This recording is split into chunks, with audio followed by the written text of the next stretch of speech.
only taught that only the one running the business is to benefit. And not even them. The people that own all the businesses that suppress the smaller businesses are the ones that are only meant to benefit. And the customers are supposed to come in there. And if you just shop, you're a fool. But we already saw what happened during the pandemic. If you stay home and save your money and don't shop, if that money does not circulate in the economy collapses. That's where the political power comes in, because the ruling elite, all they did was create trillions of dollars for themselves out of nowhere. Y'all gonna stay home in a pandemic? You're not gonna shop? You think I'm gonna suffer? Oh, hell no. Absolutely not. Get over there and write that bill and create trillions. Put it into the economy for us, and then blame the poor for they're abusing PP loans, and inflation is up because we gave everybody money and now they can go shop, and we gotta raise the price of the products to balance the scale. Nah. Kwame Ture was right. If you really want to end poverty, give poor people money. When you claim you're Africanist, you're gonna get your mind back. Black and I'm proud. Black and I'm proud. When you claim you're Africanist, you're gonna get your mind back. Black and I'm proud. Claim you're African. Black and I'm proud. I'm telling you. When you claim you're Africanist, you're gonna get your mind back. Black and I'm proud. Claim you're African. Black and I'm proud. I'm telling you.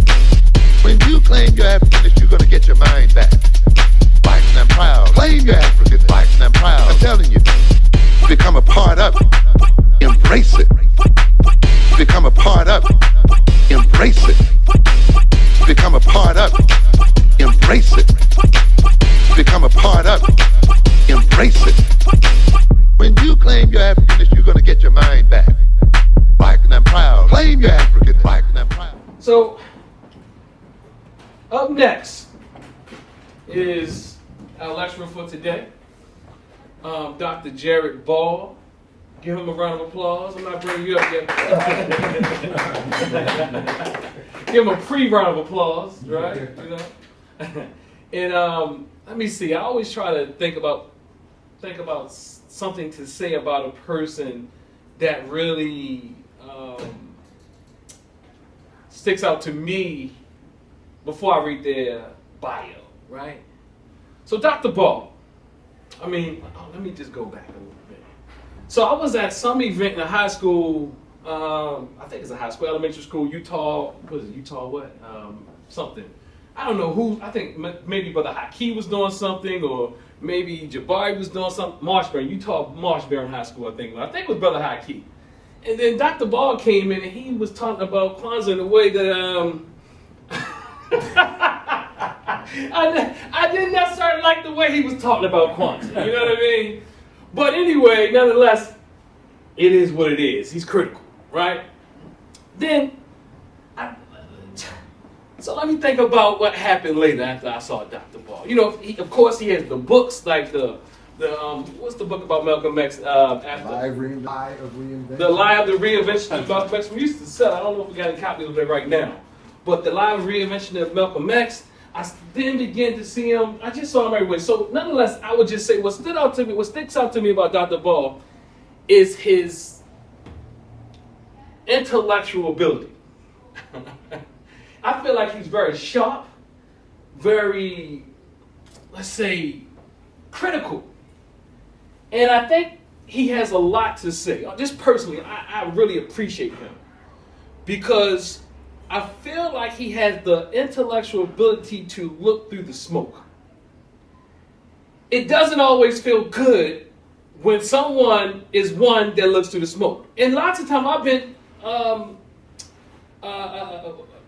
what is it called, y'all? Accused, thank you, of being that type of person. But I think he's a little worse than me. I don't know, it depends on what day. It's all good. But so that's why I really appreciate it. I really appreciate him because he has that ability. And it takes a lot of work to be that person. Because sometimes when you love your people, you have to deal with telling the truth in ways that people just don't want to hear it. But it's like taking that good medicine, it just doesn't taste good. But nonetheless, that's what sticks out to me about him, that he's a fighter. Because it ain't always easy to share things that we just don't want to hear. So, with no further ado, I'll read his bio. Dr. Jared Ball is professor of communication and Africana Studies at Morgan State University in Baltimore, Maryland, and author of The Myth and Propaganda of Black Buying Power. Dr. Ball is also the host of the podcast I Mix What I Like, co-founder of Black Power Media, which can be found on blackpowermedia.org. He can be found at I Mix What I Like on most social media, and his decades of emancipatory journalism, media, writing, and political work can be found on imixwhatilike.org. So with no further ado, just welcome our brother, Dr. Jared Ball. Is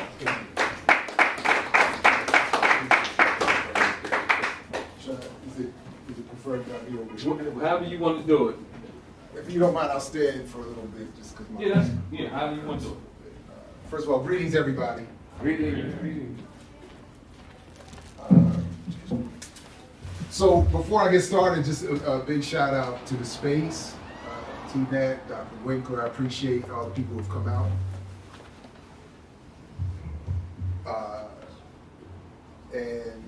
So I appreciate the opportunity to come out and share some of my work and to exchange. And I definitely like the opportunity to build with folks, even if there's disagreement and debate. I mean, I think we have to be able to do that. So that said, I'm going to talk for probably, I'm trying to keep it to closer to 20 minutes just for the sake of time, in case, so I can leave more time for discussion. So I'm going to rush a little bit, but I'm happy to be asked to follow up, or folks can either reach out to me personally, they can get a copy of the book, they can go to our website, they can check out the work for more. But I'm always around, easy to find, happy to build, so I appreciate you for having me. And the food here is dope. This is the first time I've eaten here, so a big shout out to the whole operation. Thank you. So initially, the way I approach the work, and what I'm usually interested in talking about is the context of and the relationship of internal colonialism, that is the condition Black people find themselves in here in the United States, the function of media within that context, and particularly the function of media as counterinsurgency, psychological warfare, propaganda, and all the other euphemisms for that we're used to hearing, like branding and marketing and advertising and entertainment and mass communication. All of these are euphemisms for the function of media within a colony, which is to suppress dissent, set definitions, narratives, and prepare people for their exploitation. Our relationship, that is African descended or African people, new Africans, Pan-Africans, Black people, our relationship to the economy in this country and largely everywhere else, though my focus is this country in particular, is one of extraction and hostility. And that's all I simply mean by colonialism. Frantz Fanon once said colonialism is simply the theft of land and culture, that is all. And I largely agree. But my point is extraction. Take from us everything, cultural production, labor, everything to produce wealth for an ever decreasing amount of people. And when Forbes put out the statement a few weeks ago that 737 people in this country are worth over $5 trillion. When Professor Winkler is saying that whatever the point about me looking through the smoke or being critical or whatever, that's why I'm critical. I'm furious at this situation. So I love our people. I love to build. I want to smile and be happy. I know we have children and young people in this space. I don't want to be as angry publicly as I am, but I'm furious. This is a horrific situation, and the only reason it is sustainable is through, well, the number one reason at this point it is sustainable is the messaging and the media narratives that have been imposed on us. We've been conditioned to not take it seriously as those in power do. That is the production of psychological warfare to fill in the void when so many people obviously wake up and look outside and they say, we don't have anything. I'm working hard and other people have everything. A handful have everything. All of the labor I produce goes somewhere else. To fill that void, we get a never-ending barrage of messaging, ever more sophisticated, pervasive, and styled to target our audiences and our communities with this messaging that in a variety of ways discourages radical political analysis and the more militant forms of resistance. There are three areas of so-called interest convergence that I'm focused on here. Shout out to the late Derek Bell. And I'll just quickly go through them. 3 areas, particularly I'm going to sort of start after the Second World War. There's 3 areas since the Second World War that have converged here. The state, that is the United States government, its intelligence and military apparatus.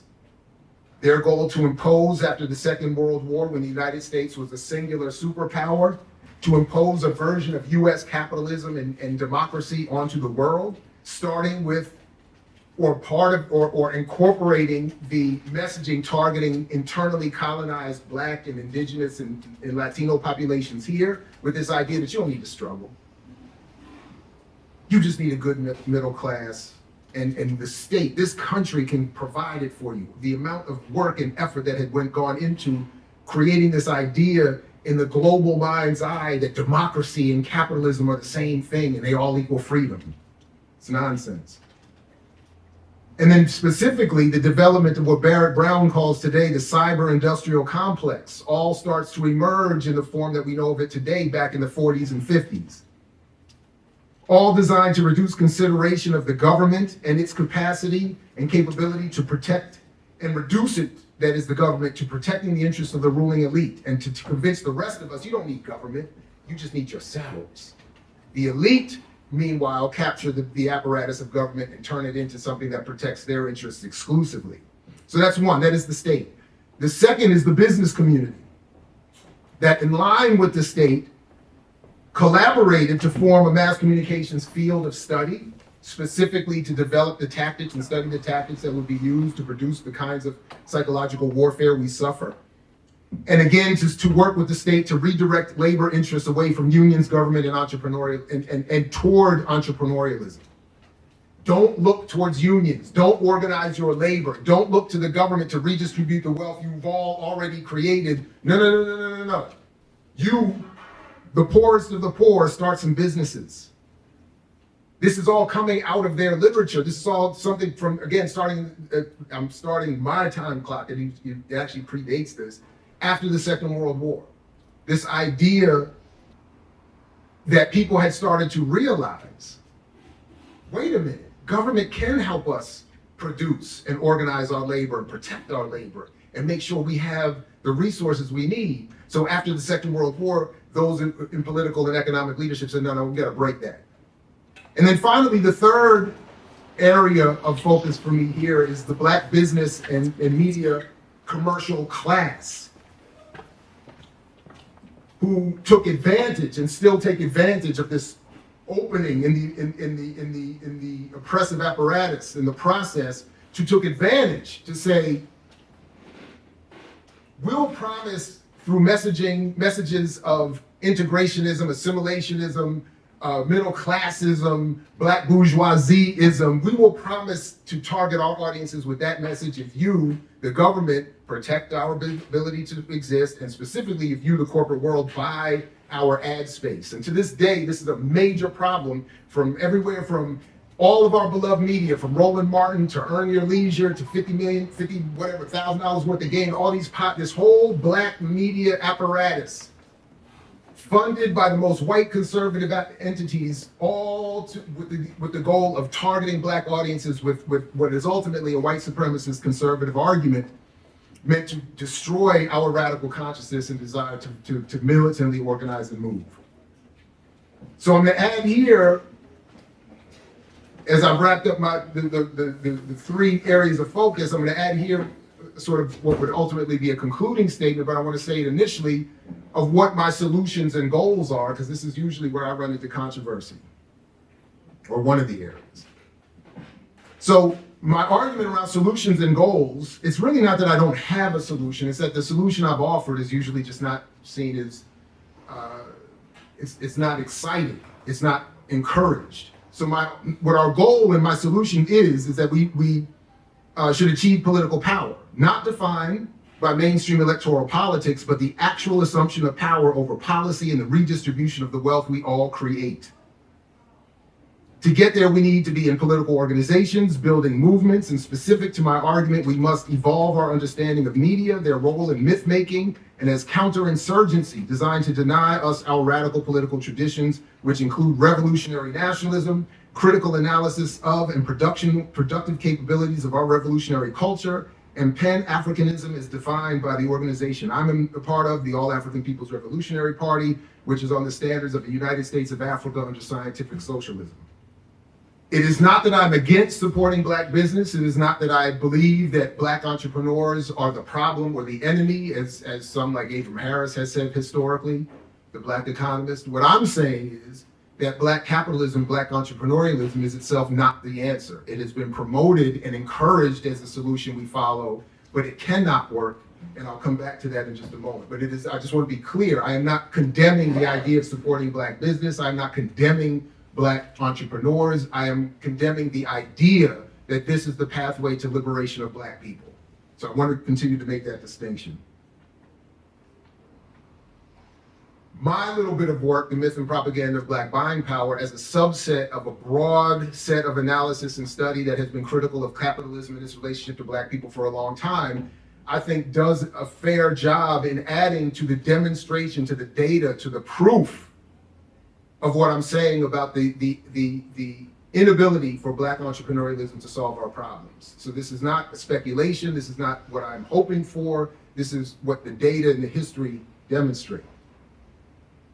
So just a couple quick definitions. Psychological warfare, I mentioned a little bit, its euphemisms are often used, but its goal is to, as defined by the military, is to suppress, to develop narratives, to co-opt symbols, and suppress the radical potential for oppressed communities. It has been used, tip of the spear I see over there by Dr. Orasami Burton, is a book that everybody should read. I've argued it's the best book in terms of understanding the history of mass communications research, though it's not really about mass comm, but as a mass comm scholar, I just can't help but see it that way, because everything he's saying in that book that focuses on our heroes sitting in the back a little bit, Dhoruba bin Wahad and members of the Black Liberation Army and the Black Panther Party, was that the prison system was developed as to suppress the internal colony that is black and brown people, that is, and its potential to rebel, to turn potential radicals into good citizens, to use their language, that is compliant, only wanting to be about the black bourgeoisie and being a part of the middle class. And they were specifically saying, we want good citizens. We don't want more black people joining the Black Liberation Army. Chris Simpson, one of my favorite comm scholars, has talked about the goal to develop communication as domination, which the ruling elite have seen as an alternative to violence, although we're very clear how quickly they're willing to use physical violence, but as a potential alternative, they've happily developed all manner of forms of messaging. My particular focus on the messaging is the way that podcasts, news, and media, and even pop culture to sneak these messages in about individualism. Capitalism is a good way to go. Entrepreneurialism is a solution. You're poor because you're broke and lazy. And even in hip hop, where like Jay-Z and others, you're just a customer. You're just to demean the idea of what it is to be a customer. In a 70% consumer-based economy, the customer should be praised. Because if we stop shopping, it's a wrap. I mean, seriously, I just bought this I only got to taste this incredible vegan jerk chicken, and I'm looking at it in a bag, and I'm just like, I can't wait to just... But the reality is, as brilliant as this place is for being able to produce that food, without the consumption, the business collapses. There is no wealth created. There's no value created. It is in the exchange that value is created. We're only taught that only the one running the business is to benefit. And not even them. The people that own all the businesses that suppress the smaller businesses are the ones that are only meant to benefit. And the customers are supposed to come in there. And if you just shop, you're a fool. But we already saw what happened during the pandemic. If you stay home and save your money and don't shop, if that money does not circulate in the economy collapses. That's where the political power comes in, because the ruling elite, all they did was create trillions of dollars for themselves out of nowhere. Y'all gonna stay home in a pandemic? You're not gonna shop? You think I'm gonna suffer? Oh, hell no. Absolutely not. Get over there and write that bill and create trillions. put it into the economy for us, and then blame the poor for they're abusing PP loans, and inflation is up because we gave everybody money and now they can go shop, and we got to raise the price of the products to balance the scale. Nah. Kwame Ture was right. If you really want to end poverty, give poor people money. 737 people in this country got $5.5 trillion. Think about that. And we're supposed to believe through the messaging that they worked hard and they earned it. They deserve this. No, so just a couple more definitions. What is capitalism? Whatever people say about capitalism, it is simply the private accumulation of wealth. Private hands get to own the wealth that everybody participates in creating. What is wealth? The income you make off of other people's labor. Most of us get an income where we're paid a portion of the wealth we create for others as a return for our labor. That's income. The wealth is for what people earn off of when you go to work. And that's why there's 737 of them that got $5 trillion. And we're supposed to argue over $1 trillion in buying power for all 40 million black people in this country. And that number isn't even real, but even if it was, we're supposed to argue over that? Capitalism is also, by the way, it's not just an economic system. It's a social system where societal roles are developed, defined, and imposed. I know we live in a capitalist economy and nobody's ever taught what capitalism actually is, but it is not just about economics. It's a social system. It's the use of money to manipulate other people to get them to do what they would not normally be willing to do. That's what Adam Smith said in his Origins of Money, the godfather of capitalism. That's what he said when he defines money. Basically, he's saying to get people to do what you can't get them to otherwise do. Put them on a system of the pound or the dollar eventually. Okay, so just a little bit more here and then I'll wrap it up. Black capitalism is what Manning Marable called, though I'm critical of the work attributed to him in the Malcolm X, and the reason I say it that way is because Manning Marable's body of work does not support the version we see in that book that Viking Press put out under his name at the end of his life. But anyway, Manning Marable had said that black capitalism is a social myth that basically promises a version of trickle-down economics. A few black people will make it, and the fact that they've made it will trickle down and benefit the community. But that's just simply not borne out by history or the data. The reality is what is created is a black bourgeoisie that have very little concern for the rest of the black community. The Black Liberation Army and one of its co-authors of their study guide sitting in the room with us today talked also about black capitalism as a myth and said essentially that due to the colonization and the previous accumulation of capital among the white ruling elite, black people can never catch up. All the wealth and all the land and all the meaningful parts of the sectors of the economy have already been accumulated. Remember, the most popular global critique of capitalism in the world comes from two white men talking about white Europe in a white context. Even without the existence or in their context of black and brown and colonization, just white folks can't sustain themselves and survive in a capitalist economy. So what would we think? Why would we think that after all the enslavement and the colonization and the anti-blackness and white supremacy and all the Jim and Jane Crow and the red light and all the other stuff that they're going to say, but if you found the secret of starting a business, you could be free. It just doesn't compute. That's not how they made their wealth. The wealth of this nation was not derived out of a small few businesses being created by small business people who circulated. No, it was through violent conquering, enslavement, genocide, theft of other people's labor.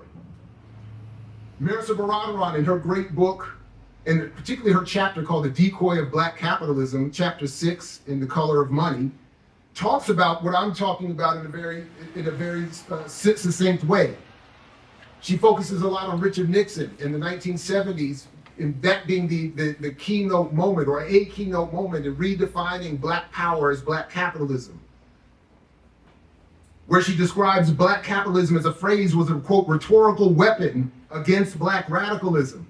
It was a tactic to cut economic and black communities to cut economic aid to black communities while pronouncing and promoting the phrase in their version of black power. You don't need black power as defined by Stokely and George and all those Malcolm and all that. You need black power as defined by Nixon, mainstream electoral politics, black capitalism, and you'll be good to go. A tactic to cut, to cut economic aid while claiming black power. And then just to wrap up here, the black press role in all of this, again, post-World War II, John H. Johnson selling the Negro documentary, which you can see on from 1954, it's on YouTube, you can watch it, where you see this play out. Present black people as not a threat. We don't want struggle. We don't want to be a problem. We just want to buy your products. We just want you to advertise in our presses. And we'll show you, we're gonna have the nice house and the picket fence and the dog and the good job, and we're gonna pay our bills and our taxes, and we're not gonna be a problem. All of this, that has set the bar for where we are today. Roland Martin just was doing this a couple weeks ago. Even before all the Diddy stuff started. Diddy revoked TV. No, Diddy was talking about, oh, the black press is underserved, undervalued. The white ad buyers don't buy our revenue, or don't buy our buy ads on our media.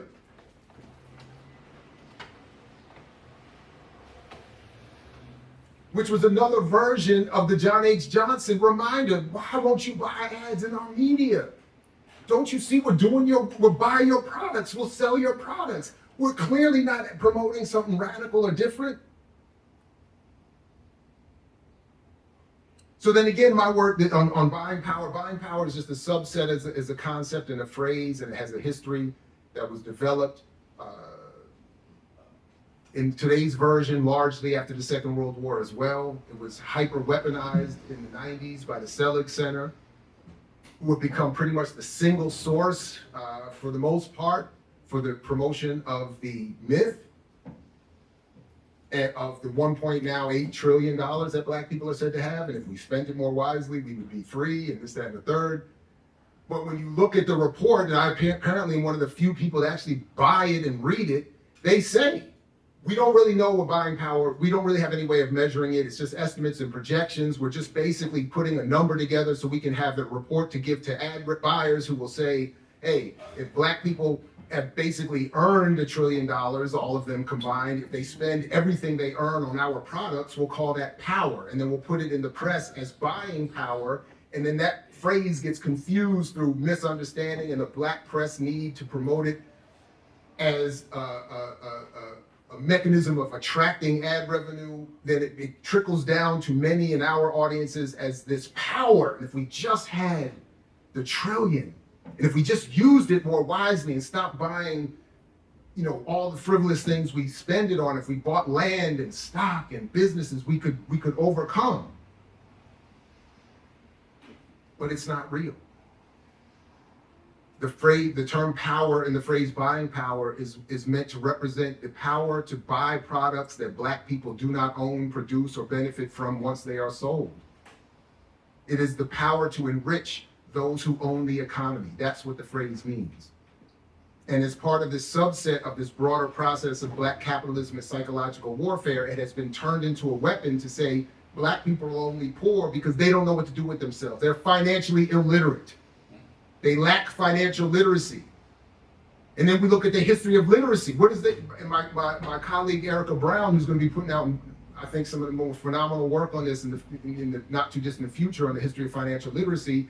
And she's identified, similar to my argument around buying power, one of the singular academic sources for the mythology that financial literacy is what poor people around the world need. This is being heavily promoted, but if you look at the history of literacy, both in terms of reading and financial literacy, these are weapons of colonization. Indigenous people have been targeted as being illiterate and therefore deserving of the genocide. They can't read, the people of Palestine at one point, they can't read, they're just a land without a people and a people without a land. They don't know what they're doing. So when we come in here and do what we're gonna do to them, it's because they're illiterate. And financial illiteracy or literacy is the same thing. Black people are poor because they just don't know how to, they don't know nothing about a mutual fund. They don't know how to They just don't know what they're doing with their money. Capitalism has all the opportunity if they just were financially literate. No, people are poor because they are, black people in particular, because we are targeted as part of this economy for extraction. We produce wealth for others. All right, so I'll wrap it up there just so we can have time to get into, by restating again, that really what I'm looking at is this 3 points of interest convergence between the state, the black business community, and the broader white business community, all of which have been conspiring for a long time to deny black people of all the movement-inspiring radical analysis and historical approaches and frames to understand the world in which we live that we can organize out of existence. All right, let me stop there, and I'll open. Let's get into a conversation. I think I'm happy to expand on anything that I've said. I know I rushed a little bit, but I did want to, given where we are in the run of the agenda tonight, I wanted to leave as much room as possible for a dialogue. So again, I appreciate you all coming out. The book is now in the store. Let's build. Let's go. Anybody have any comments, questions, queries, conundrums, catechisms, cacophony, calumny, consternation, condemnation, confrontation? I forgot to say, now your work, the performance was dope. It was very dope. But I can't get past how fly that purse is. The purse is so fly. Boombox purse. So Shout out to Radio Raheem. shout out to Radio Raheem. That's it's love and hate. It's love and hate. And by the way, Amiri Baraka was right about that movie. That movie shows you the black bourgeoisie and the black capitalist class at its best. Because what this is rest in peace to Amiri Baraka. But what happens? Radio Raheem raises a legit concern, but it's the black bourgeoisie Mookie that throws the trash can and then comes back tomorrow morning to pick up the money the white man throws on the floor for him. That's what Mary Brock was saying. Pay attention to that. Spike is showing you. Look, I'm gonna throw the movie out there. I'm gonna throw you some cultural bones to get black people riled up. But at the end of the day, I'm coming around the corner to get that money. That's why his movie about Malcolm was so bad. That's why a lot of his political analysis is going not where we needed to go. But yeah, I thought that was deep. Anyway, I don't know. All right. But yes, sir. Go ahead. Yeah. I'm reading talking about Boots Riley. Yes. He said that capitalism needs unemployment to work.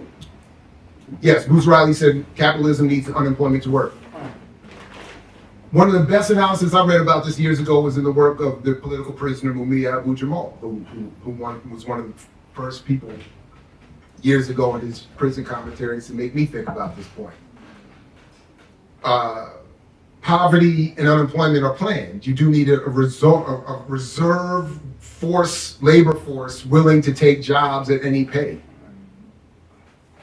When I always think he's facetious when he did this, but I always like to bring this up. When Lincoln freed the enslaved Africans, Karl Marx wrote him a letter.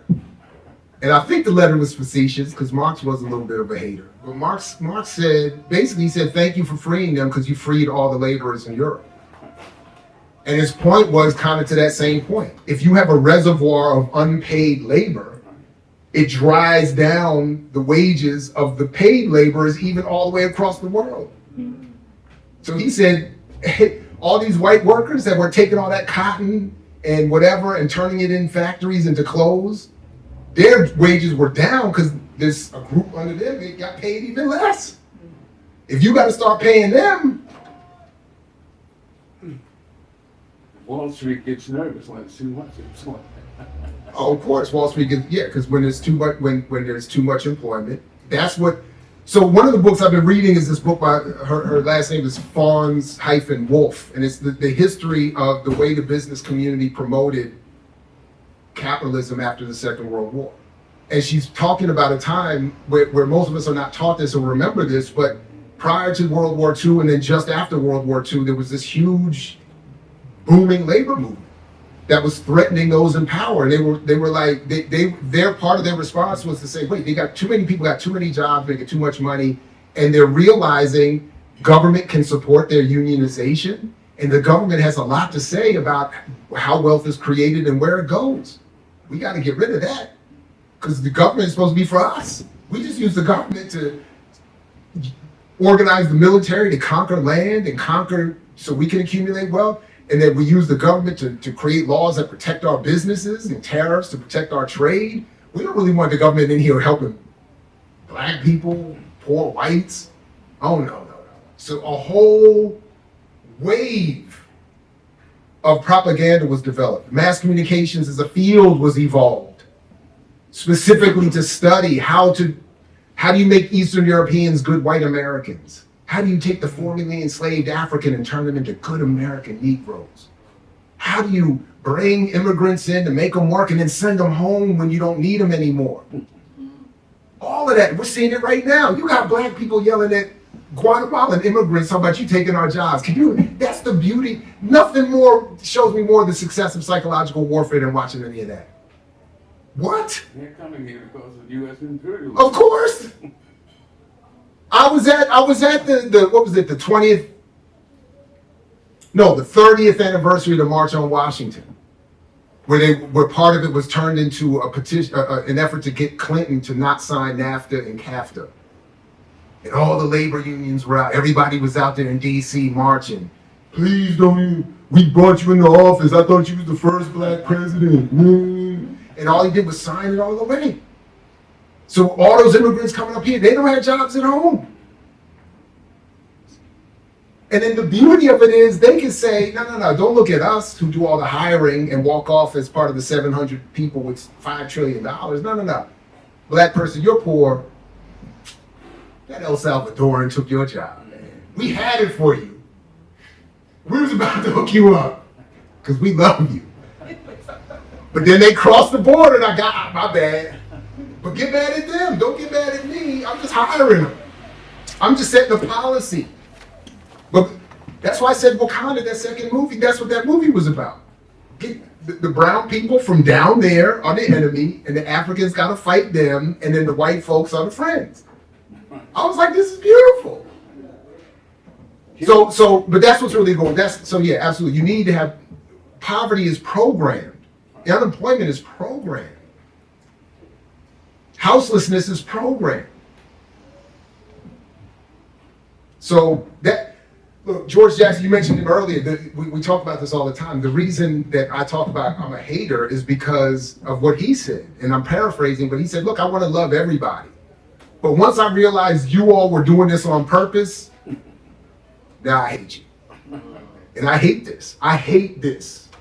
I hate it. Like, I'm very angry. I don't want to say the word because I don't want to be misunderstood, but I'm very angry. This is not a tenable situation, and I'm tired of all the messaging that is telling us that we're the problem. We did it. Some other poor community is causing this. No. It's a handful of a ruling elite that are messing with us. 737 people. I can't even consider how many people is that. If you put 700 people in a football stadium and put that football stadium on TV, you wouldn't even see them. Be like, who is here? There's nobody here. And they'd be like, but the nobody you see got all the money. In this country alone, $150 trillion in private personal wealth, $450 trillion globally in private personal wealth. And you want me to come here and talk about, well, y'all, if we spent our money and financial literacy and get your money up and get your mindset, that other word I hate, get you into the mindset. You don't have a business mindset. What? All of us, either ourselves or people we know, work very hard all the time, and we don't have anything for it. And then we're told we're not working hard enough. We're not working the right way. We're not doing this right. We haven't figured out this hustle. We haven't been, and again, with all due respect to all the great business minds, I don't want to have to be a good business person to benefit off the wealth I've created. When I go shopping, when I pay bills, when I buy stuff, I'm creating wealth. When I go to work, I'm creating wealth. when I'm streaming, when I'm watching, all the stuff we all do, we're creating wealth. Why then do I have to, on top of that, go be some other super special brilliant human being with the right hustle and the right mindset to make money? So what's the solution? I already told you, I started with the solution. Political organization. We need public policy that says if money is being made, redistribute it.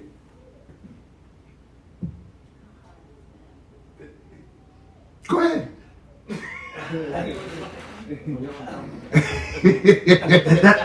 That's a tough one that we're going to lean towards.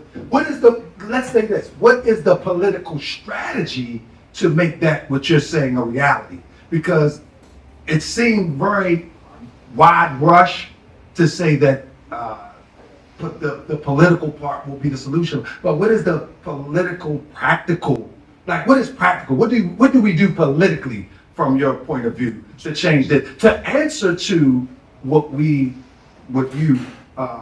say psychological warfare, capitalism? Join political organizations and encourage them to build movements that will target public policy, target elections, target politicians, target people in the community, target whoever.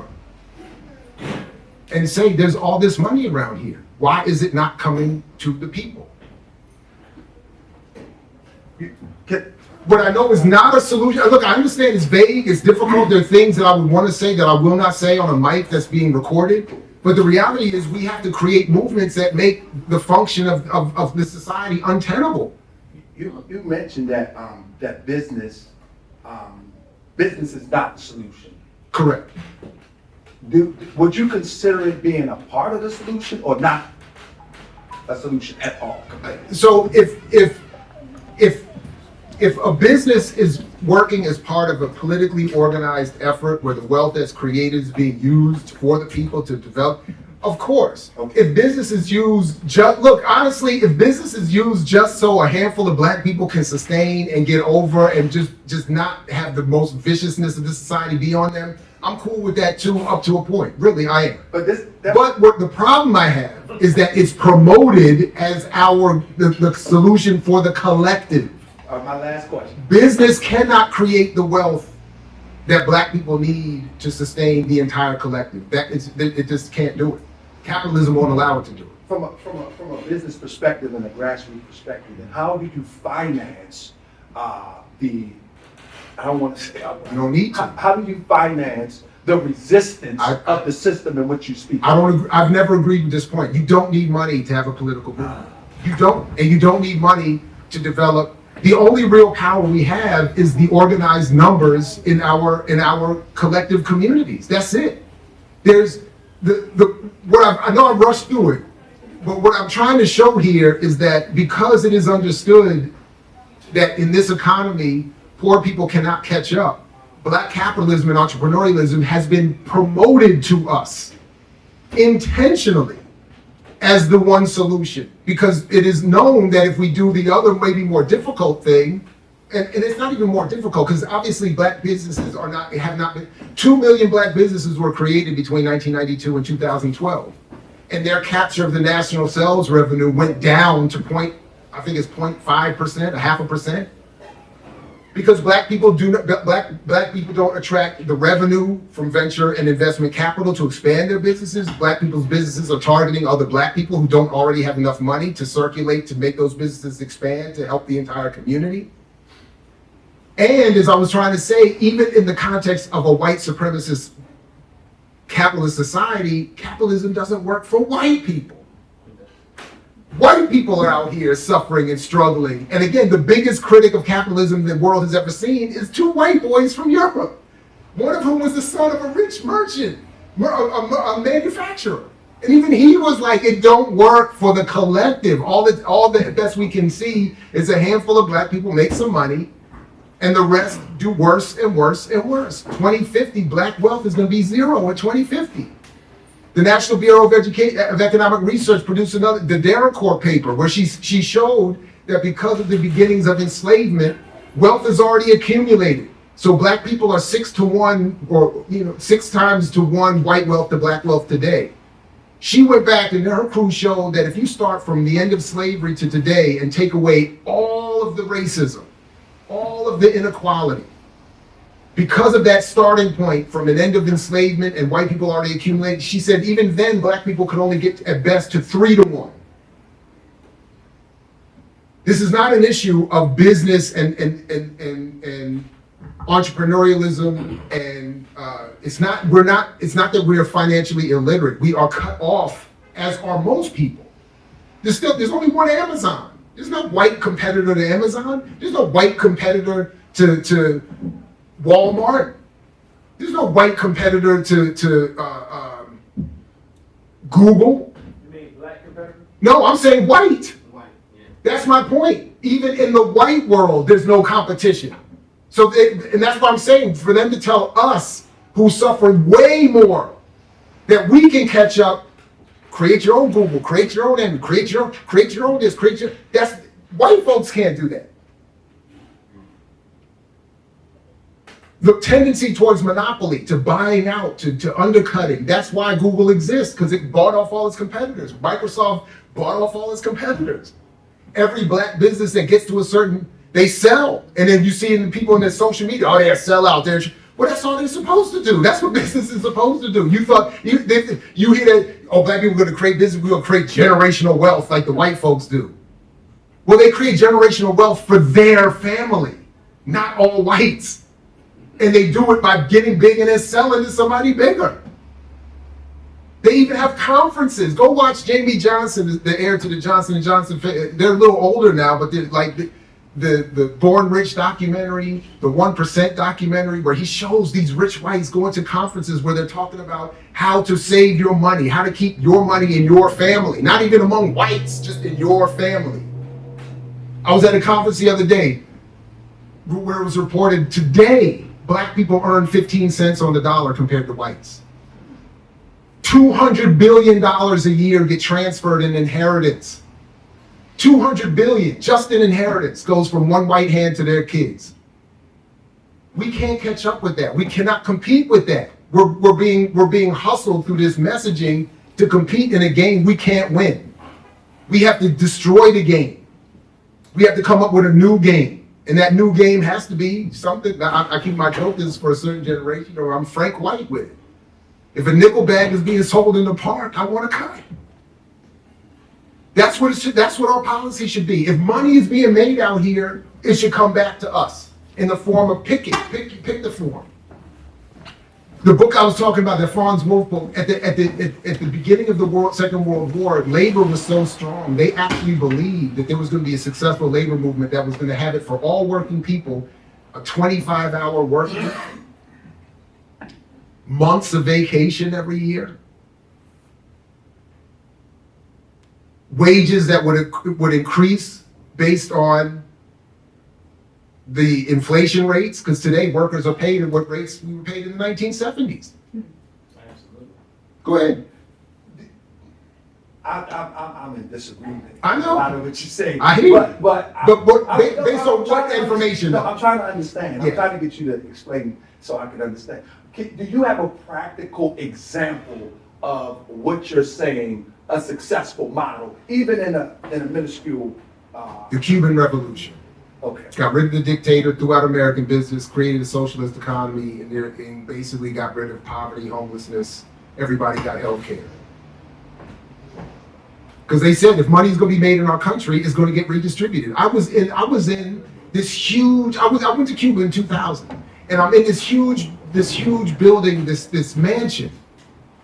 And the woman comes in to meet us, and she says what I didn't realize, we were in a former home of one family, one elite Cuban family that had been turned into like a center for women's studies and a hospital, like a healthcare thing and a child care thing. And you're sitting in this like, this was somebody's dining room. It was like bigger than this whole block.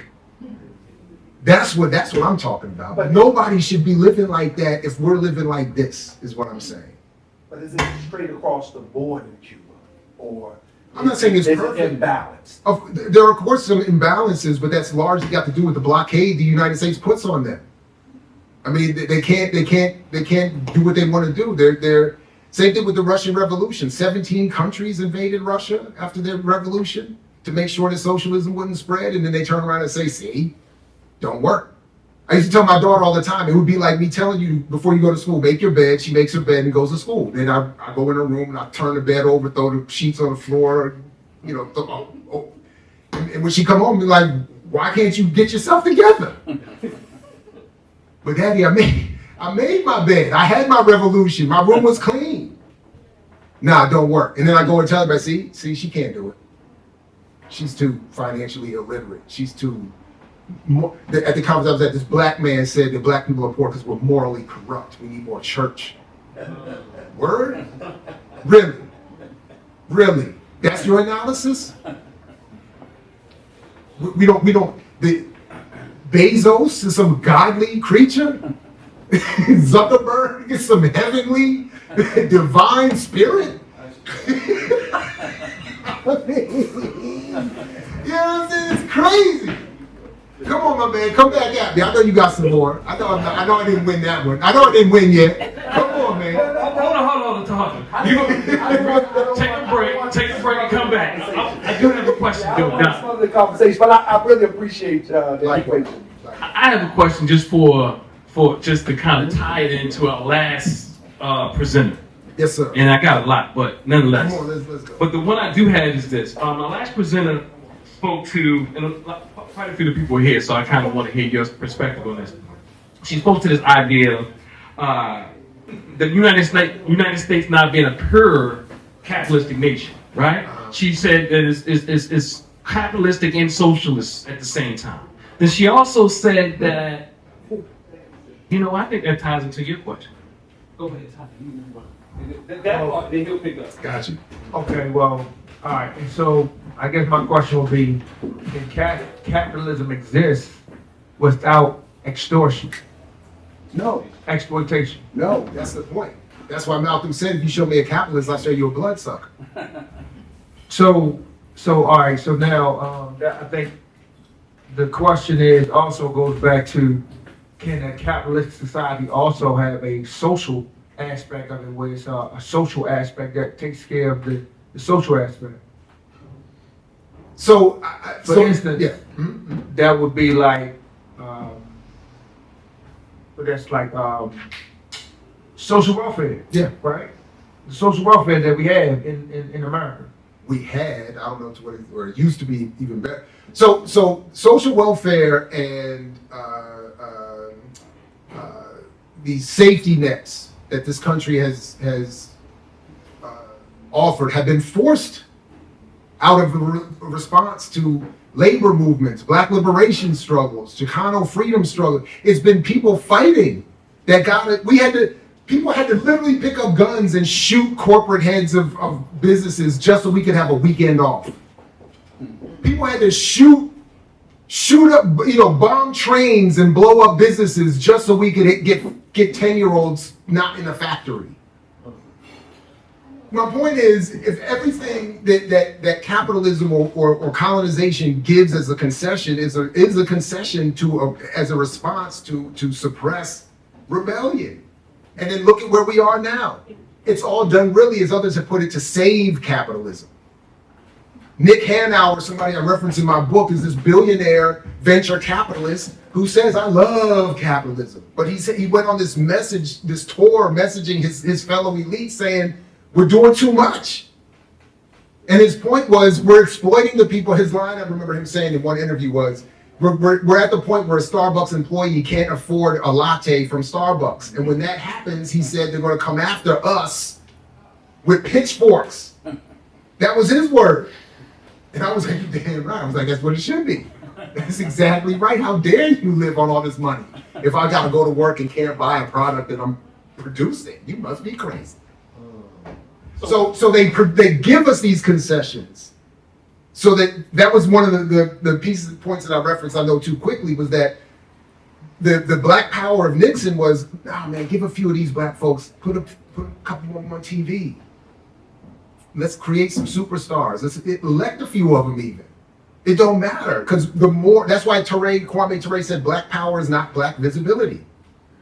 The more black people we see in higher office and more we see them on TV, the poorer the rest of the collective is. And I think we have to understand that. Yes, there's a LeBron. Yes, there's a so-and-so and a Robert Smith and a this one and that one. But for every one of them, there's 10 million poor black people who are getting worse and worse by the day. So that's why, but that was understood. We'll use this as a concession. Globally, it's part of the neo-colonialism process. You conquer a group and then you hire a few to run the country for it. And what was the study that I forgot who produced it, the Economic Policy Institute, I think? Their argument, they showed that yes, black people have less money than white people, but if you look at the percentage of how that money is divided within the community, it's the same across the board. And you have this top 10 to 20% of each racial group that has everything. And then they come back and tell us that's what HBCUs were created for. Morgan State was created to create a lighter skinned black elite that would come back to the community and say, everything's all right. Don't you see me doing all right? In 2019, my wife and I bought a house. How did you feel about that?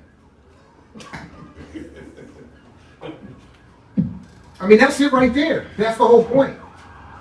What difference does it make that I was able to buy a house and so was able to buy a car? And then that gets counted as black expenditures. When the rest of the community, what does it happen? Did anybody in 2019 wake up one day and go, whoa, I don't know why, but I feel I'm powerful. And you look up the black spending index. Oh, the Ball family bought a house, no wonder. You don't have access to that spending list, the black expenditure list? But that's my point. But they want you to feel that way. Don't you see me in my house? What you complaining for? But with that, Dr. Ball, Yes, I sir. think it's a perfect point. And my brother Marquise had something. So just because you're right here, right? All right. So our speaker also said, ask the brothers and sisters who teaching this possible socialist messaging. Ask them about their 401ks. Ask them about what they're doing. Ask them ask them if they participating. So what do you say to that? So what I'm saying is that personally, and in terms of my immediate family, my household, we're doing relatively well. So what do we? So But what I'm saying is that what I would be encouraged to do is to turn that into, why haven't y'all done what we've done?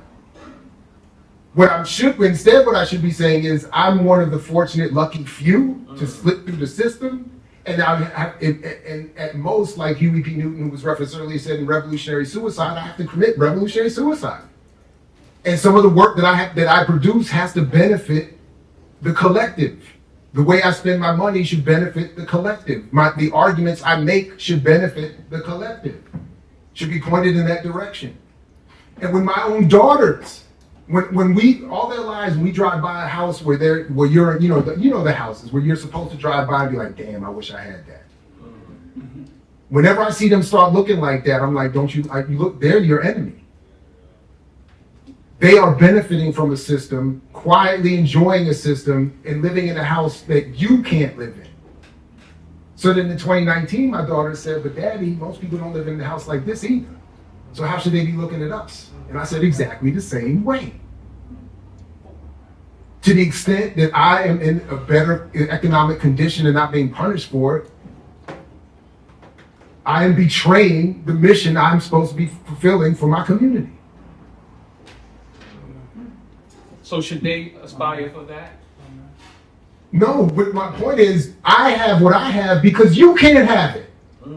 I don't have what I have because you could also have it. So the question, that's why I keep saying, we have to reduce and remove the competitive effort from it. Yes, I've worked hard. Yes, my wife has worked even harder. But that's not the point. Everybody's working hard. And because we were able to take certain advantages of certain things in certain times and certain spaces, and don't get me wrong, we're not doing that. I don't get it twisted. Like, it's not crazy. I'm just saying, relative to the average, particularly black and brown people, we're doing, at least we're okay.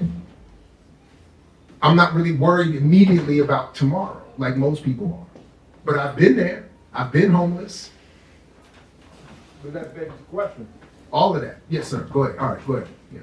That begs the question. Did that make you seem, or based on the things that you say, contrary to your own beliefs. No. Or, well, if they do contradict, if what I'm saying doesn't contradict my belief, if anything, it contradicts some of my behavior, and that should be challenged and criticized. But my point is, what I'm sharing with you is data-driven, research-driven, and an accurate analysis, regardless of what Jared does right or wrong.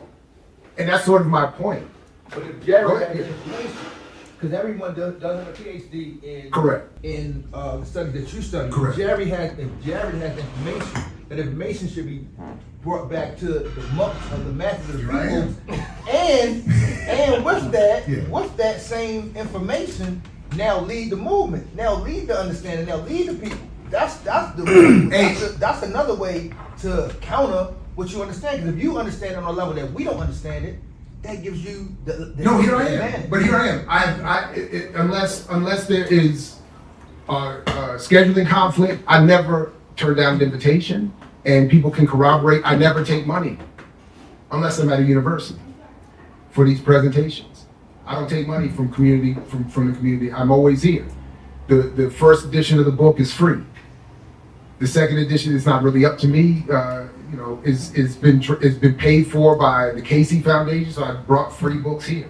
My point is, I'm part of several organizations, so I'm not attempting to necessarily lead those organizations. I'm attempting to work within them. The All African People's Revolutionary Party, Community Movement Builders, Black Alliance for Peace, Pan-African Community Action, our collective media group, Black Power Media. We produce this content all the time. Please, well, I usually say don't believe me, don't do the research to check my work, but I don't know that you could prove this, but so I ask you to believe me on this one. This work and this argument does not benefit my career. This has not helped my career. This has not made me any money. This has not been helpful. The live reinvention book that was mentioned earlier, I can't prove this, but I know it hurt me and my comrades' careers for who we were criticizing and the way we were doing it. So my point is, I'm with you on that. I'm with you on that. A lot of us are able to write books and say things and even take positions because we have a certain level of privilege. I'm not denying that. But I'm absolutely right here. I'm telling you what it is for real, and like I said, I'm here. I'm wherever. I'm always wherever. So, but yeah. It's an uncomfortable conversation. Absolutely. For sure. But then it exposes us in our same compliance with the same system. So it's just. But to your point, the way you asked the question is exactly why I ended up doing this. So for a long time, I would be in these kinds of spaces, listening to presentations and reading work and all that, and I would hear this contradiction. We're oppressed, we're being exploited, But if we used our money better, and I'd be like, well, that didn't make sense. Wait, you just gave us a whole presentation, now we don't have any money. Now you're telling us to use our money better and we'll be free? So my point is, I went and did the research. And to your point, it was not comfortable. I don't like having to point at the black press as playing a role in this. I don't like having to walk into certain rooms and say, I think Baba Amos Wilson got this one little thing. He was slightly, just one little slight when he made reference to the Selig Center. He just didn't see yet what that was. Look, that's not fun for me. I get emails, I get more hate from black people. Really, white folks don't even pay me any attention. But at least once a week, somebody black is in my email or DM saying something wildly mean and hostile, having nothing to do with what I actually said or what I actually wrote. But I get it.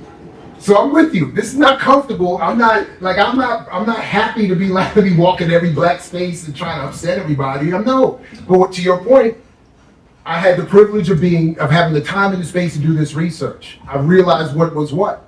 I have no choice but to try to make the case. I think, were you, or? Well, I was just thinking that in my mind that kind of what you're doing is political. Yeah. What was that, Mama? I'm sorry. You said what I'm doing is political. Okay. And I agree. I'm making a political argument. I did admit when I initially wrote the book, I did try to write it in a way to suppress my own. I was trying to keep my own overt politics out of it, just so people would focus on the argument. But I think that was probably a mistake. It is, because it is a political argument. I should have just been more upfront with, yeah, and then, So the first time I was introduced to the concept that capitalism is the problem was by a white Jewish man. He was my English teacher, and it was a black class, and we all had this similar moment of like, "Are you saying Jay-Z's wrong? You saying that we don't need more sneakers being sold? You saying like we can free the hood without?" So it's this very confusing thing because there has been no alternative that we see working and functioning. But like you mentioned, every alternative is that didn't work in Russia, that didn't work in Cuba, that didn't work in these spaces that literally get subject to white supremacy and the process. So it's like, how do we simplify so that we can get on one accord about understanding the issue of capitalism and how it doesn't benefit anyone? Like it's literally, like you mentioned, it's meant for there to be one. Yeah. It all comes back to a one. There can't be two Googles. That's right. They can't be, like, that's why Bing doesn't exist. And most people don't know Bing when I say it. The Yahoo search can't be next to Google. Like, there's no Apple and Android. It's Apple.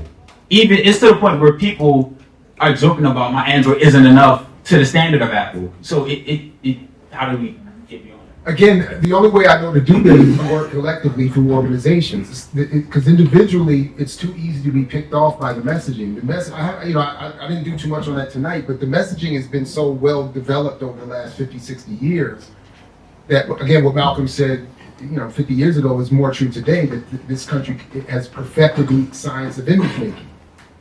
So we have to be working in collectives and studying how the economy works and studying what past historical struggles have provided for us. And then I think for me, the most simple way to put it is the way I put it. I don't know how to do it any better than that, than to say capitalism is about exploitation. It is about the private accumulation of wealth and extracting wealth from the work of other people. So whatever our efforts have to be targeting that output, the end result. I don't want to hear any more about equal opportunity. I want equal outcomes. The opportunity piece is a lie. The James Brown, somebody just quoted it yesterday in a meeting I was in, said, the line from James Brown that, not black and proud, just open the door, let me do it, I'll do it for myself. That's because he was working for Nixon as a black capitalist. He had the messaging all wrong. The point should be, as I said, if $20 trillion is this country's GDP, meaning the all the money spent on goods and services in a year, then that 20 trillion should be redistributed so that it's not just being turned over into producing the hundreds of trillions in private wealth. If the report was that $20 billion solves all the homelessness in this country, what are we talking about? I'll stop here, but one of my favorite stories, I was in a sporting goods store buying my daughter her soccer stuff, and we get to the front of the line, and the brother behind the counter says, would you like to donate for cancer research? And I was like, no. And then everybody in the line is looking at me, he's looking at me like, and my daughter's standing there, and I was like, if you're gonna try to shame me in front of my child, let me tell you. I looked it up. Yeah. Dick's Sporting Goods store. Looked it up while we were standing there. Boop, boop, boop. Owner, whatever his name is, worth, I think, 2 billion or 1 point some billion. I said, that's just his worth. I said, what is the revenue of Dick's? I should have looked it up right there. What is the revenue of Dick's Sporting? In other words, when I spend $80 on this soccer ball and some socks, It should automatically go to that cancer research. boom, boom, Already be set aside to be a boom. That's what socialism would make space for. And the brother working behind the counter should be working fewer days for more money with more health care. So he doesn't have to make up for it with a $120 therapy session. Because at the end of the day, all the money is being used to pay the board of directors, the CEO, and Dick himself. And you want me? And it was my homeboy, this Indian communist dude, Saswat, man, love him to death, man. And this was after Katrina. And I was like, oh man, we got to pony up, we got to send some money. And he with a thick Indian accent. It sounded crazy. I'm not gonna do it because it sounds racist if I do it, but it sounded crazy. He was like, no. He was like, that's ridiculous. I said, what you mean it's ridiculous? He said, isn't this the United States of America? Don't we pay taxes? In this country, didn't they just spend X trillions on the military? What you need to send money for? Go fly down there and save those people. This country should go down there. What do you need Red Cross money for? Why does Jared what I got to come up with money for? What did they say they just sent trillions in? Like, what are you talking about? So, but again, it's the messaging. We're supposed to be shamed. Of course, I'm gonna round up at the grocery store and give money for the cancer, for the this. Of course, I'm gonna do that. It's a hustle. Right. So we never stop and ask the question, why aren't y'all doing that? We've already created all the wealth. Ruben says all the time, we fight battles, we already won. The wealth is already there. You created it. We already did it already. It's done. It's sitting there. What Marx said was the contradiction of capitalism is that it shows us we can produce the wealth. Capitalism it shows you can produce everything you need. There's enough food, there's enough everything for everybody. The contradiction is capitalism also says only a handful of people get to keep it. So that's why we got to get past. We got to move past it. We got to stop fighting one another and stop with this whole thing of I got to start from nothing and figure it all out. And if I don't, it's my fault. What? Go ahead. Last question. Come on, man. For the people.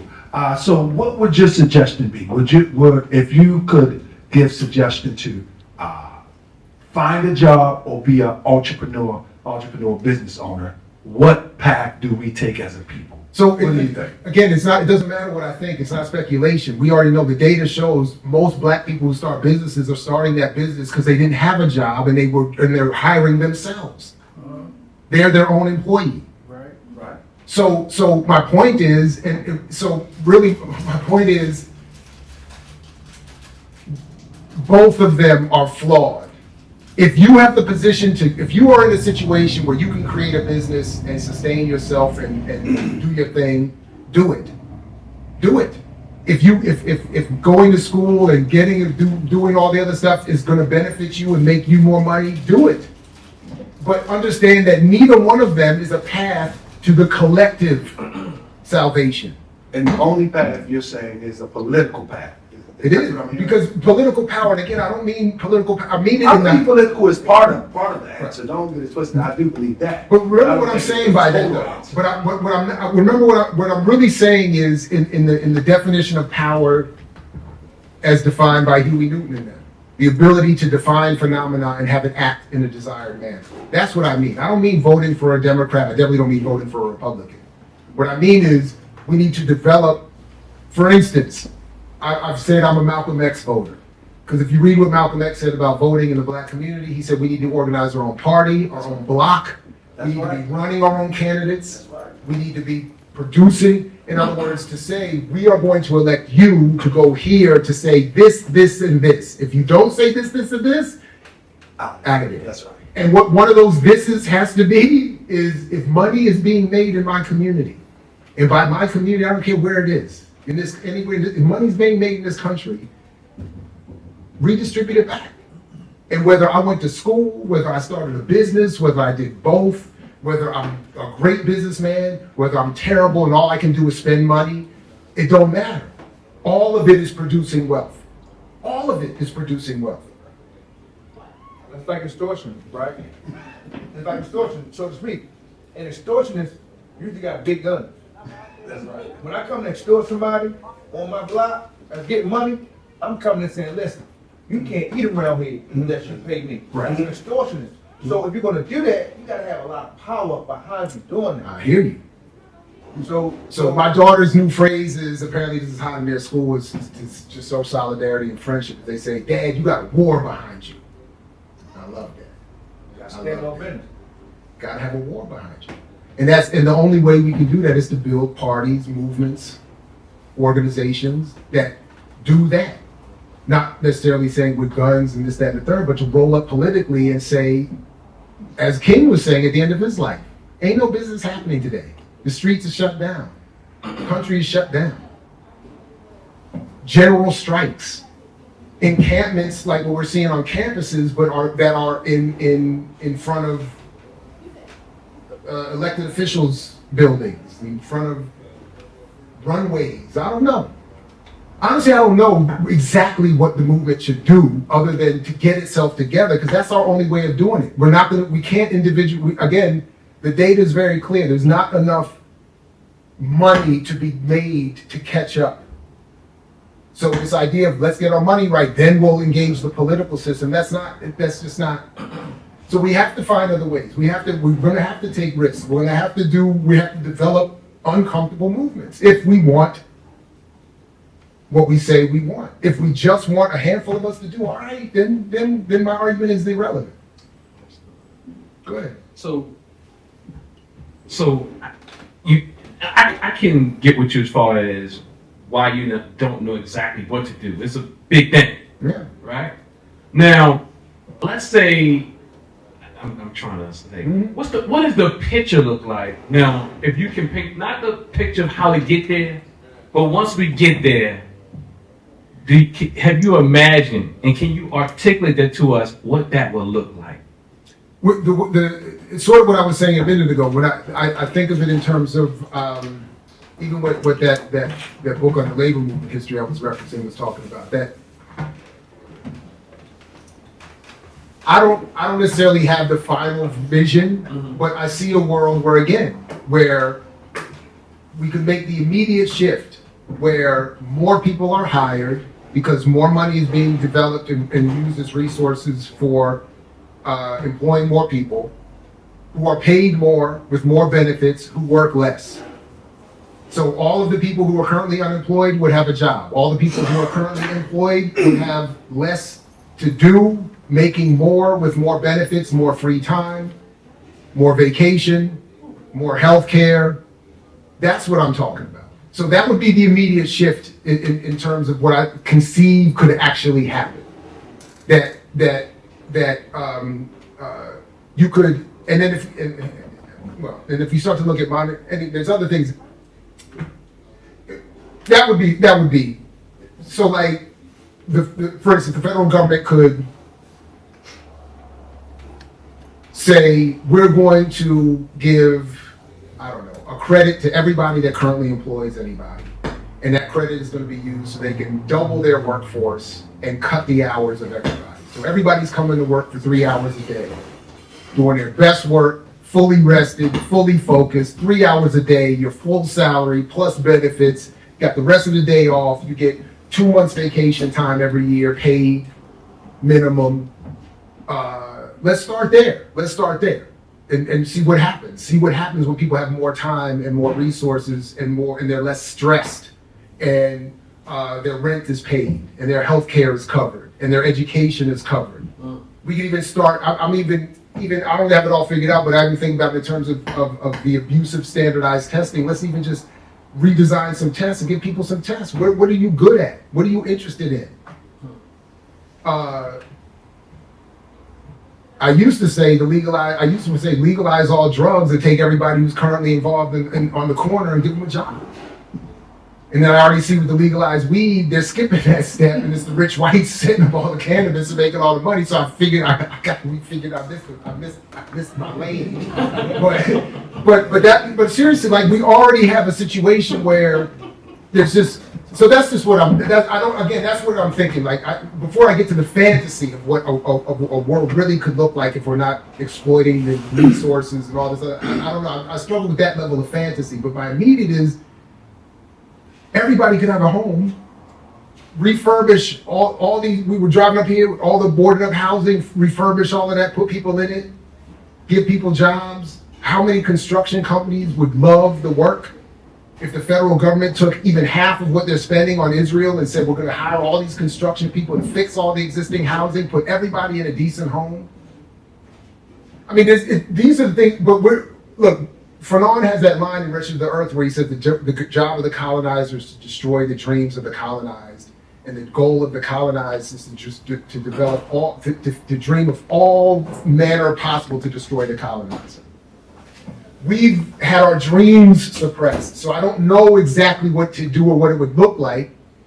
I want all of us to expand our dream from beyond, I just want a nice house and a nice car, and I'm gonna get it, through my own individual and say we all should have it, and if we all work together, we're more likely to all have.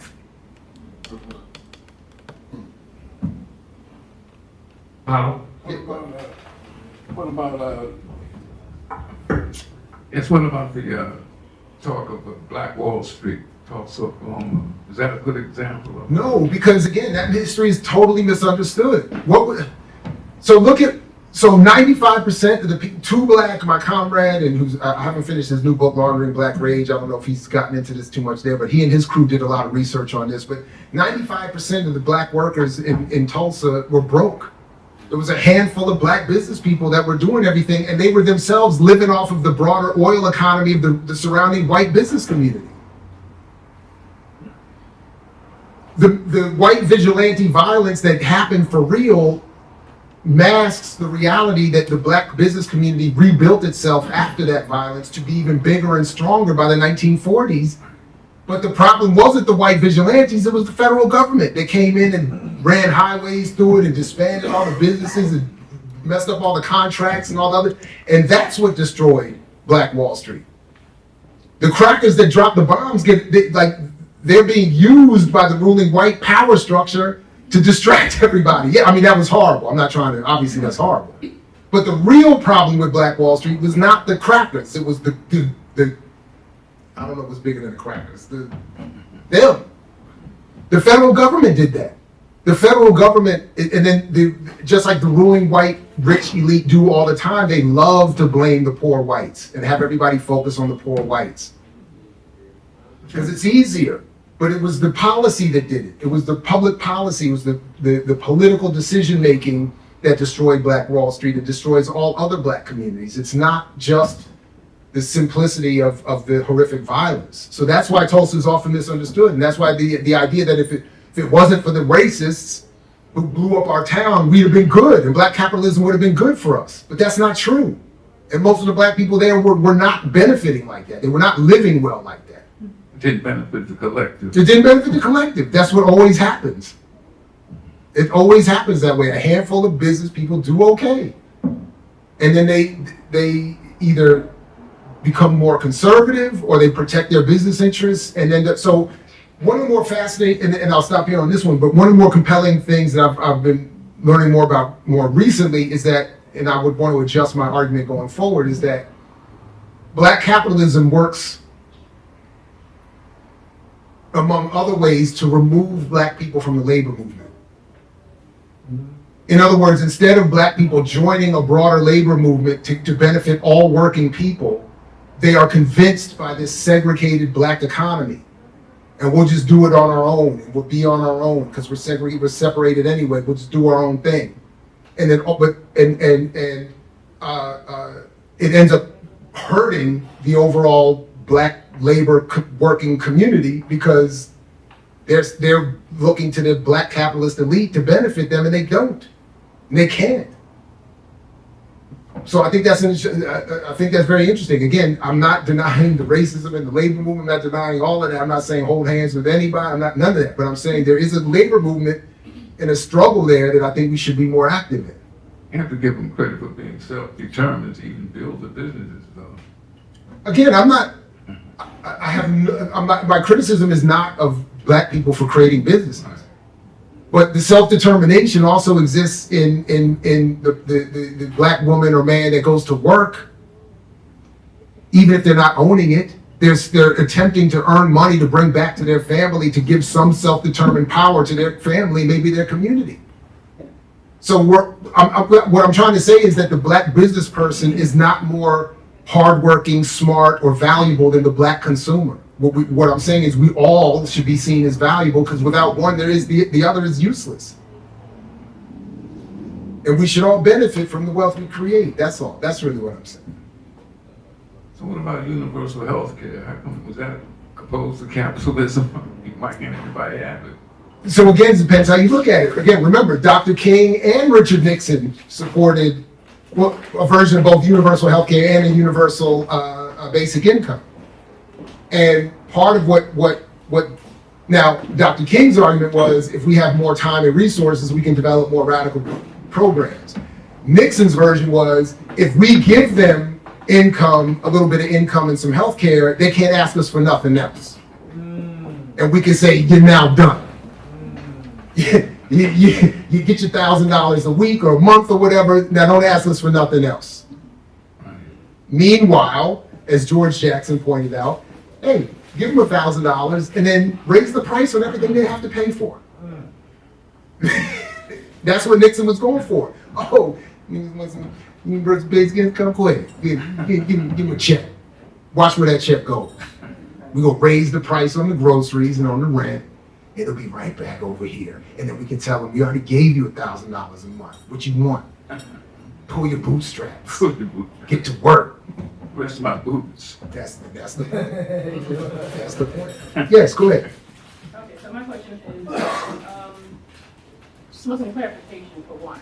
So I believe you said for like a political agenda, we don't require any funding, like financial backing. Did you say that? Or? I'm saying, yeah, I am saying that. We don't need money for political campaign. Okay, so then my next question is, because like when you talk about money, you know, even on the lower scale, people can get hostile about that, right? So when you're trying to take someone's money away, I feel that, you know, it could be combative, right? So I'm thinking, so you need military forces, like some type of protection or something like that, because I'm pretty sure it won't, like, okay, sure, you can have that. It will be, you know, so how do you feel about that? And what do you think that's a possibility that can, you know, that can occur as well because of you wanted to redistribute wealth and stuff like that? So, is that like a thought? It is a thought. Okay. And just. And you need financial funding, I'm thinking, for that. Right? So when I say so on the one hand, I don't want to say that. I know. Yeah, go ahead. Okay. So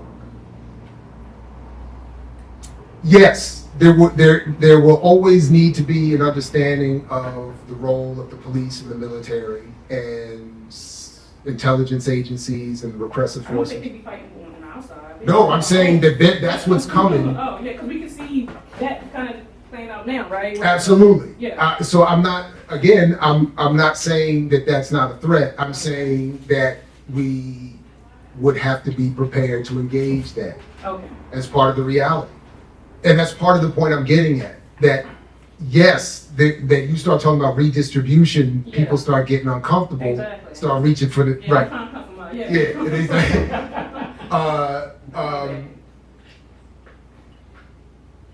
On the one hand, that's why so many of my favorite people have been assassinated, exiled, put in prison. And that's also why I cannot help but understand that their argument is still correct. So, but my point though is that both militarily and politically, and again, I'm being mindful of the public nature of my comments here. You don't need as much money or any money as often as we're told to engage these struggles.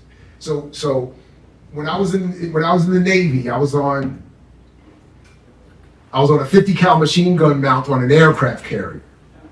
And if anybody understands anything about the Navy in particular, and the military in general, that should sound. Why is there a 50 cal machine gun mount on the side of an aircraft carrier? Because all of the elite level technology and defense systems are useless against low technological, slow moving threats. That's it. Leave it right there. Let that marinate. Is your message speaking to the perpetual, indefinite integration of us in this capitalistic system or the American system, or is there an exit strategy for an independent economic system for us as a people? What is your message? I don't see there being any independent. So I struggle with my nationalist comrades and friends all the time with this, the hardcore nationalists, because I don't see to your point, I don't see a defensible currently, I don't see a defensible national existence that is sustaining while this country is still doing its thing the way it's doing it. So this, whether it was the Black Belt thesis or some independent nation somewhere else, if the United States is still doing its thing, no other nation in the world is truly independent. So the idea that we would develop some real independence here inside of this, I don't see that, because the first thing I think of is what you were raising. And one of my biggest debates with a brother, I remember I still apologize to him this day because I did not behave appropriately in the argument, was that, he was saying if we just act like African people, we can take care of ourselves. And I said, but if you start acting like African people and withdraw the black population from this economy in the current role it's supposed to play, they're coming. What you mean you're gonna take black people out of the workforce, out of the prisons? You're gonna take black people out of doing all the manual labor and all this? What do you think the response is? You got a military strategy? Oh no, brother, we just gonna Africanize ourselves, and we're gonna create this. And once we behave with each other correctly, we don't have to worry about them. And I'm like, no, that's when you will have to worry about them. Because as soon as you try to withdraw yourself from this current economy and the role you're supposed to play in it, they're definitely going in their pocket. So I just don't see that. That's why I keep pointing to we either have to have this massive confrontation, we have to have some that I would like to try to avoid by doing the very overt and legal political organizing and assumption of political power. I see you shaking your head, and I'm with you, but I'm the one on the mic, and I'm the one on camera. So while you back there and all that beautiful anonymity shaking your head, shake your head. But I'm the one that do it in real life on the camera. So we're going to do an overt, legal, political struggle that does have the militant goal of redistribution. I do at least want that. Like, we got to have that on the table. Like, it's got to be. But that's why I'm saying there's, it's going to be. Yes, please. I'll build that conversation, though. I got you. One other question. And this is me, because I'm a AI fanatic. Mm-hmm. I'll self-label myself. So do you spoke about the laborers and stuff like that, and I feel I don't have all the numbers and stuff to back this up. I'll say that straightforward. The dynamics are changing right now, I believe so, or whatever. We're moving more to the AI technical world and stuff like that, where we see, when you go to the supermarket, you see the self-checkout lines, less cashiers and things like that. I feel like we want to see more of that or whatever. So I'm thinking, and then with the rate of inflation, so people not being able to have jobs, people lose jobs, people get retrained. Now, if I get retrained, what do I train in? Because I don't know, you know what I mean? So these are the things that I feel like this is the now, where I feel like we are living in now. What is your take on like the now, like with the labor market, the dynamics of the labor market changing right now? Is it like we in a transition? Yeah, definitely. So I'm a firm supporter of the line of argument that shows, I think, with all the historical accuracy you need, that advances in technology do not change social relationships, they exacerbate them. Yeah. So all AI is going to do is make it worse. Yeah. All the new technology is going to do is make it worse. So that's sort of what my point is. Don't tell me that they can automate checking and this, that, and that, and this, and then I'm going to lose my job. Tell me they're going to automate this and I'm going to live and chill and benefit off of the that's what it should be. That's what it should be. I don't think people, to me, I feel like people want their pockets to get fatter, and so of course, like they don't care about people. So look, this is my favorite example. This is my AI nightmare. So one of my closest homeboys was that used to work with me at Morgan, and was forced out. And has been struggling in the academic space to get another job. And I was hanging out with him not too long ago, and he said, and I'm sitting there, I'm a tenured full professor. You know what I'm saying? I still have my job. He's struggling. And he says, I just got a job working for an AI company, teaching them teaching AI how to teach your horses. So he said, I'm now getting paid to train the technology that's going to take the job that I used to have, that you still have, that you might not have tomorrow. Right. So we were having it's a little joke, like I still got my job. He's like, yeah, keep it. He's like, enjoy your job. Because I'm training your replacement from my living room. No, it's okay. And so, with all that being said, China is like one of our biggest competitors and things like that. And I watched a documentary where they always said, this is when we plan on succeed in America. Do you feel like that would impact us in any way? Probably, because and if the us is black people, is that what you mean? Yes, that's the black. Because if black people have been suffering this way while this country was the dominant economy. Yeah, it's gonna get when China really takes over, first of all, if you read some of the military publications, like I scour from time to time, they're retraining the military to go to war with China, and to go to war indirectly with China around all the islands. They're trying to do. But what I like, I'm not an expert on China, but what I have seen some of is that because of their political frame, they're doing more with their capitalism to produce wealth and resources for everybody. They've gotten rid of extreme poverty. They've been able to do a lot more for their people because of the previous histories of the Cultural Revolution and Mao and all that other, and the fact that they're still nominally a communist party there. But we'll have to see to what extent that is workable and to what extent it is able to expand. And then, if things get worse for this country, it's going to get worse for us, which is why we should be internationalists, which is why we should be Pan-Africanists, which is why we should be building with other people from other parts of the world, because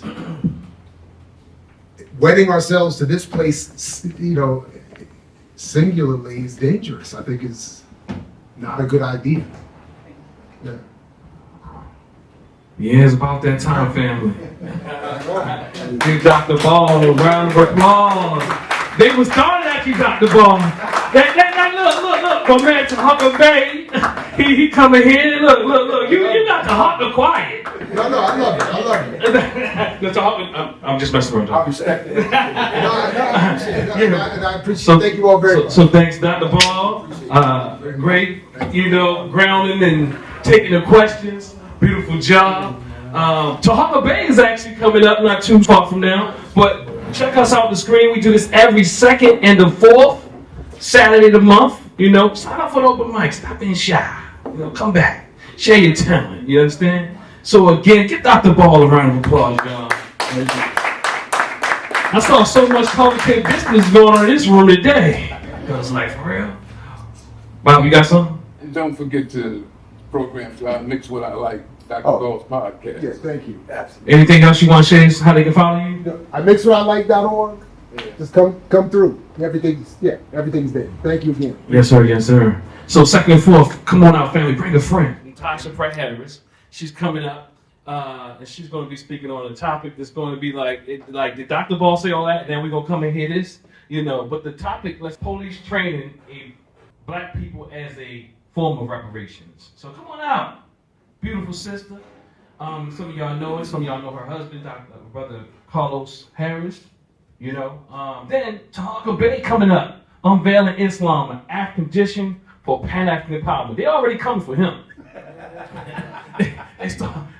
Dr. Maya said she coming for you. She'll debate you on it. Yeah. She also said she debate you too. So we gonna have that here. We're gonna have that here. If you open for it, you open for it. We can have that here. Y'all open for some debates, some conversations. All right, so we open for that. Mama, what did you say? No, nothing, not at all. All right. Well, anyway, y'all give yourselves a round of applause. And I thank y'all for coming out. I might be forgetting something, but guess what? It is what it is. Take care. When you claim your Africanness, you're going to get your mind back. Black and I'm proud. Black and I'm proud. When you claim your Africanness, you're going to get your mind back. Black and I'm proud. Claim your Africanness. Black and I'm proud. I'm telling you. When you claim your Africanness, you're going to get your mind back. Black and I'm proud. Claim your Africanness. Black and I'm proud. I'm telling you. When you claim your Africanness, you're going to get your mind back. Black and I'm proud. Claim your Africanness. Black and I'm proud. I'm telling you. Become a part of it. Embrace it. Become a part of it. Embrace it. Become a part of it. Black and I'm proud. You're gonna get your mind back. When you claim your Africanness, you're gonna get your mind back. Black and I'm proud. Black and I'm proud. Embrace it. Become a part of it. Embrace it. Become a part of it. Embrace it. When you claim your Africanness, you're gonna get your mind back. Black and I'm proud. Claim your Africanness. Black and I'm proud. I'm telling you. When you claim your Africanness, you're gonna get your mind back. Black and I'm proud. Claim your Africanness. Black and I'm proud. I'm telling you. Hamilton community, Baltimore, surrounding areas, New York, Philly, Delaware, Jersey, DC, Virginia. Oh, it's not too far to come here. Oh no, you want to come out. All my foodies, you got to come to Diaspora and Soul, Jamaican and American fusion.